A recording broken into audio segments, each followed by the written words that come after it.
Hi guys, welcome back. In this video, we're going to be learning about the rewards for the factors of production. We'll also see what those rewards are, why are they given, and also we'll try to understand then that why are they considered the respective rewards for the respective factors of production.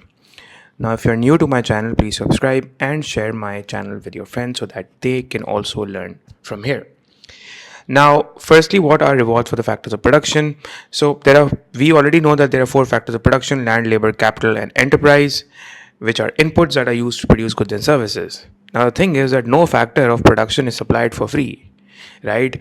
So each factor must be rewarded for its contribution to the production. So the reward then becomes essentially the income or the return that accrues to the owner of that factor, right?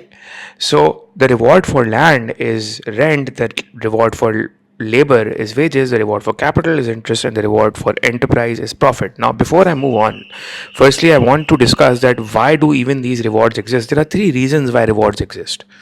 First is scarcity, because the factors of production are limited and people won't supply them without compensation or without a reward.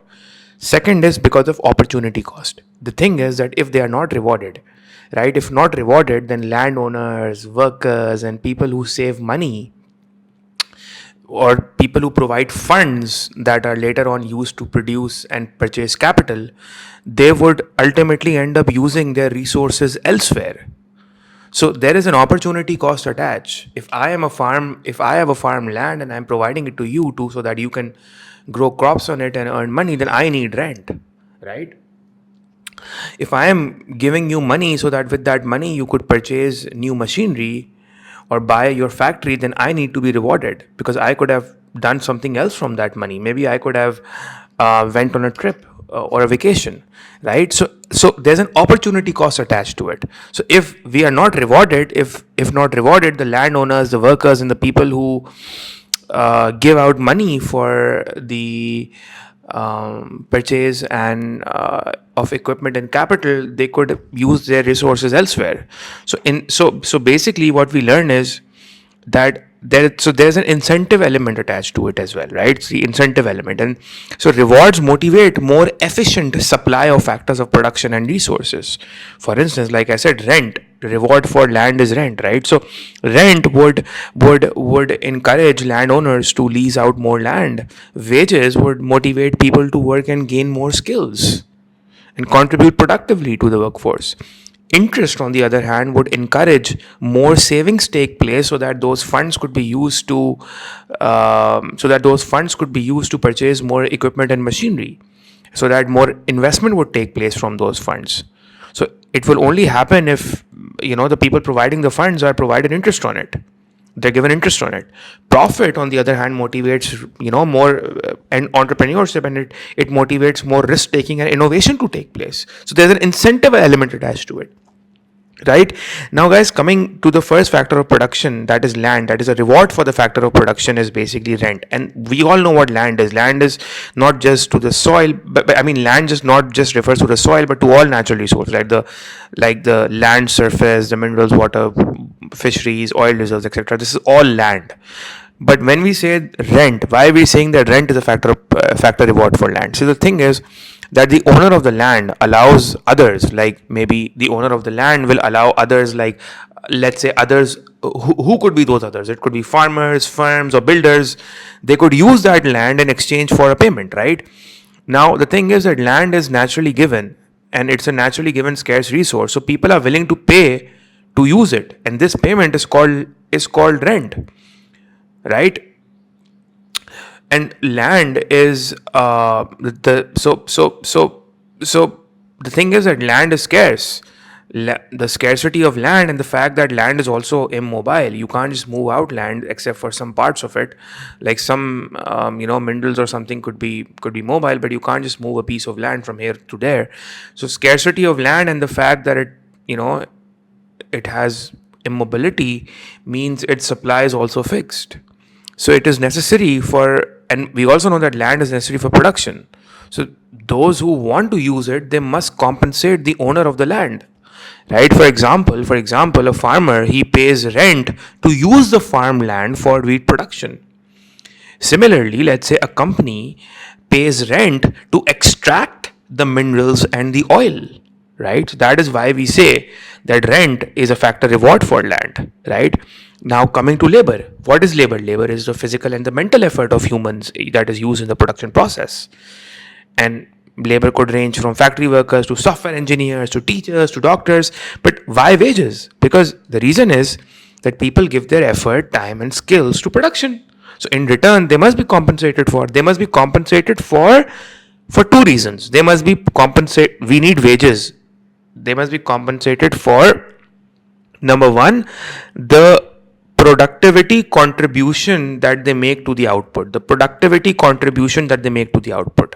Workers, right? They make a productivity contribution to the output and GDP of the economy or the output of the firm.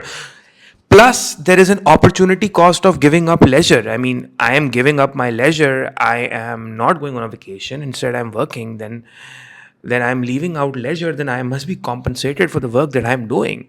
So the reason why reward exists as wages for labor is because of the productivity contribution they're doing for the output, and plus because of the opportunity cost of giving up leisure or any other job and instead doing the job that they're doing. So they need a reward for it, right?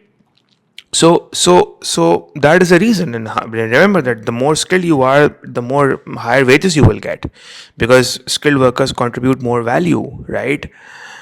So a doctor would definitely receive a salary for providing that healthcare. A factory worker would, receive a daily wage for operating machinery. Now, well, let's understand why interest is a factor reward for capital. And here it gets tricky. A lot of students learn that interest is a reward for the factor of production, but they do not know why is it a reward. And we'll understand this in the video. Now, guys, as far as capital is concerned, capital in economics means man-made resources that are used to produce goods and services, right? Like machinery, tools, buildings, vehicles, and let's say computers. So, and we say that the reward for capital is interest. And now let's understand why is it interest. So the reason why we say that the reward for capital is interest is because we need to understand how capital, that is machinery, equipment, is exist or is made or purchased in the economy. So you have to understand that, let's say let's say me, right? So this is me, and I have two options. Either I could, and I have, let's say, $1,000, and I could use these $1,000 to actually, let's say, buy a car, versus I could save the money in the bank and I can earn interest on it. So car would satisfy me in my wants, while I'll also earn interest as income if I save the money in the bank. Now, the thing is that there should be an incentive for me to save the money in the bank, and instead of buying the car. So if I delay my consumption of buying the car and I save the money in the bank, I will only be interested in saving the money in the bank if I gain some interest on it. That's the incentive to sacrifice my current consumption of the car. Now, the thing is that what happens is that if I save the money in the bank, what does the bank do with the money? What does it does with the money? So what the bank will actually loan it out. It will loan it out to those firms who will purchase or produce capital. So the people who will invest this money, the bank loans it out to, let's say, Mr. A, who invests this money in capital investment, right? And this guy, Mr. A, who borrows from the bank, and the bank uses our funds to loan it out, this guy is obviously going to pay interest. This guy is going to pay interest because for the funds that he has borrowed from the bank to purchase capital. And the interest that he pays to the bank, right? The interest that he pays to the bank, some of this interest is kept by the bank itself for loaning out money to Mr. A, while some of the interest is given to us or me for saving in the bank, which is interest income for me, right? And that is exactly why interest is a reward for capital, because let's say you as in me, I'm the saver, right? And I am the saver and I have money and I could buy the car today, that is, I could do current consumption, but instead I did not, and I sacrificed that and I saved that money in the bank, and by saving I've sacrificed my current consumption. And in order to reward myself, in order to reward me for the sacrifice that I have made by not buying the car, the bank will give me interest because I forgo the car and I instead saved in the bank. It could be a car or anything, but I have made a sacrifice, I've saved in the bank will pay me interest on it. So, and the thing is that from those funds, the bank will not just keep the funds idle. It will not keep my money sitting idle. It lends to businesses that want to invest in capital goods like machinery, buildings, factory, etc. So factory buildings, etc., plant premises. So the business borrows this money, who invests that money in capital goods, and the business borrows this money and agrees to pay bank interest as the cost of using that capital, which is a factor reward for the bank and also for me because the bank pays me interest, right? So the bank is acting as a bridge. It takes the money from the savers and pays them interest on it, like me interest on it, and it lends to businesses and charges them interest as well, right? So ideally, the point is that we are saying that why is interest the reward for capital? Because without the interest, if I don't get the interest, if I don't get interest, then I, being the saver, would ask myself this question, that why should I delay buying a car today just so that someone else can use my money? I am depositing the money in the bank and the bank will give that money to someone else for someone else to use it, that is ideally buy capital goods. Then what's my thing in it? What am I rewarded? Why should I do that? Why should I delay buying a car today just so that someone else can use my money? So I need a reward or incentive for that. And here kicks in interest, or here steps in interest. Interest solves that, students, because interest is the incentive to save and it allows the funds to flow into productive capital investment. That is why we say that interest is a factor reward for capital.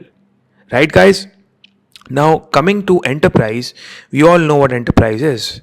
Enterprise, or let's say the entrepreneur, is the guy. Enterprise is a business, and entrepreneurship is the skill. An entrepreneur is the person who organizes the land, labor, capital. He takes the risk. He makes key production decisions. These guys innovate, they bear all the uncertainty and risk of business failure. Their aim is to satisfy consumer demand profitably. So that is why profit is the entrepreneur's reward for taking all the risk. Because if the business fails, it's their loss, right? So losses are there. It's their loss. It's the entrepreneur's loss. So the profit has to be given. So the profit acts as a reward, and they're actually making decisions under uncertainty. They are risking. The business could be a business failure as well, and they're actually bringing all the other factors of production, land, labor, capital efficiently into production process. So they have to have a reward. So without profit as an incentive, listen to this very carefully, that without profit as an incentive, few people would risk starting a business. So profit is signaling efficiency for successful entrepreneurs. Profit signals that efficiency. And as a result, successful entrepreneurs are rewarded as profit for meeting consumer wants better than their rivals could. Right? So that's why we say that, and the reward for enterprise is profit. So that's it, guys, for this video. I'll see you all in the next video. Until then, take care.